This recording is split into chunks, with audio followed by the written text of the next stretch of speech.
This is your computer's motherboard. This is the single most important piece you could ever buy for your computer.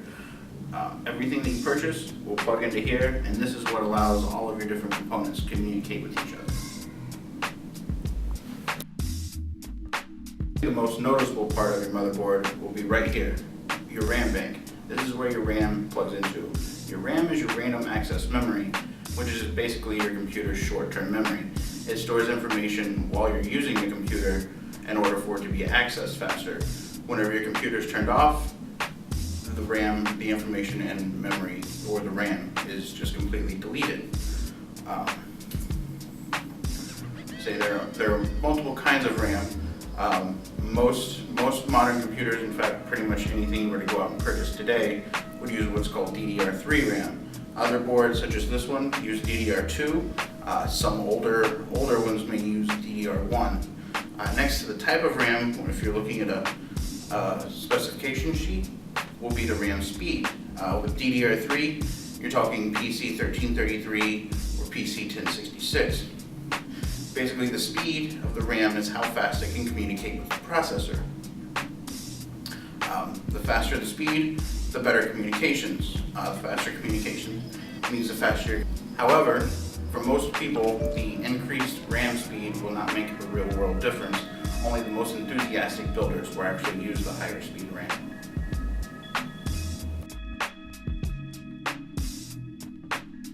Usually the next most noticeable area is right here, your computer's processor slot. This is where your computer's processor will fit into. Now the processor is the brains of the computer and controls everything, tells everything what to do. Talking about the processor, there's way too much information for this video, but if you are more interested, you can definitely check out the processor video on our video section of this website.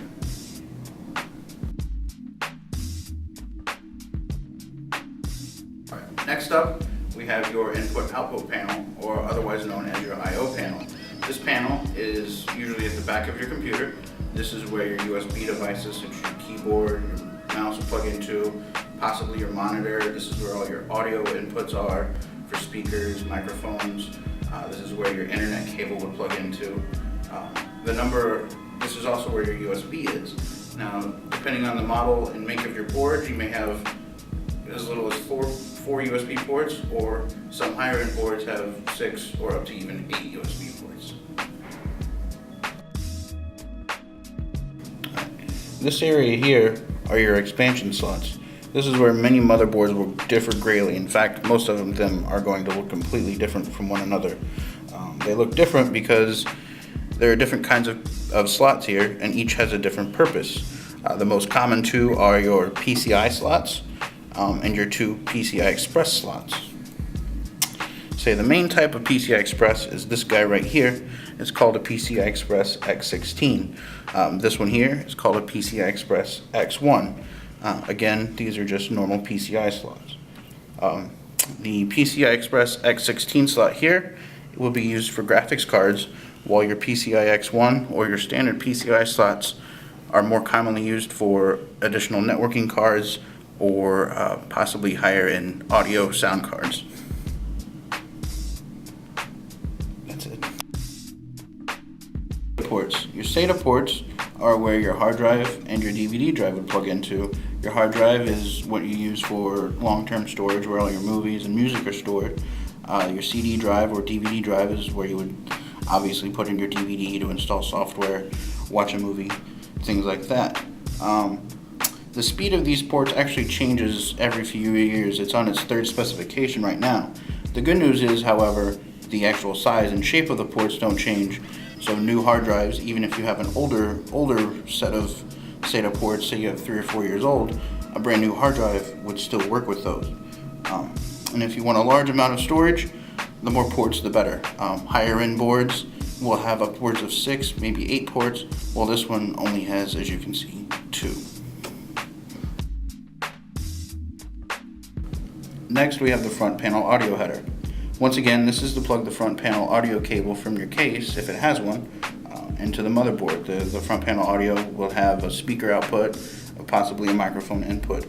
Most of the time, you will have 2 connectors on the same set of wires. One will be labeled HD97, or HD audio. The other one will be labeled AC97. Every case and motherboard that you can purchase now is only going to use the HD audio connector. The AC97 connector only exists to maintain compatibility.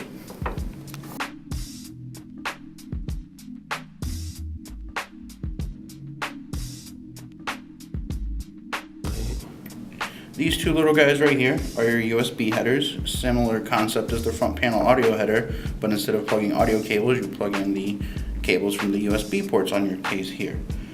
Generally, once again, they're going to be labeled front panel USB or USB 1, something similar to that.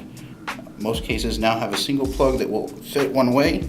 Some have little tiny connectors that you have to connect to each individual pin. If the case of your,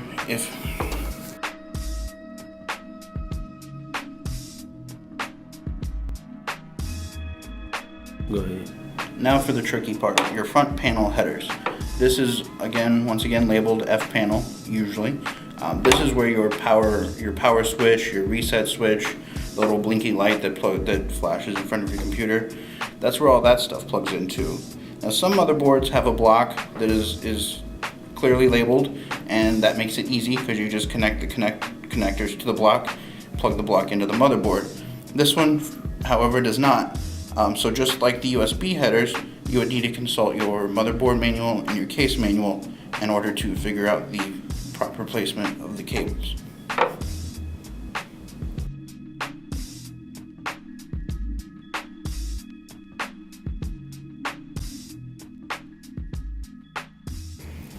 These two connectors here are where you would connect your ATX power.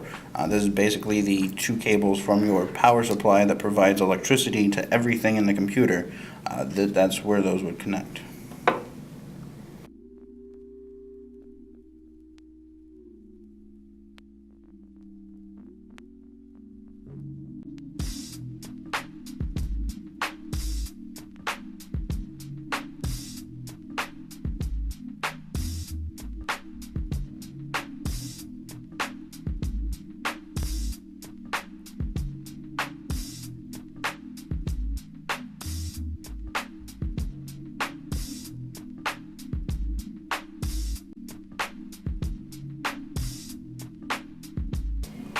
Go ahead.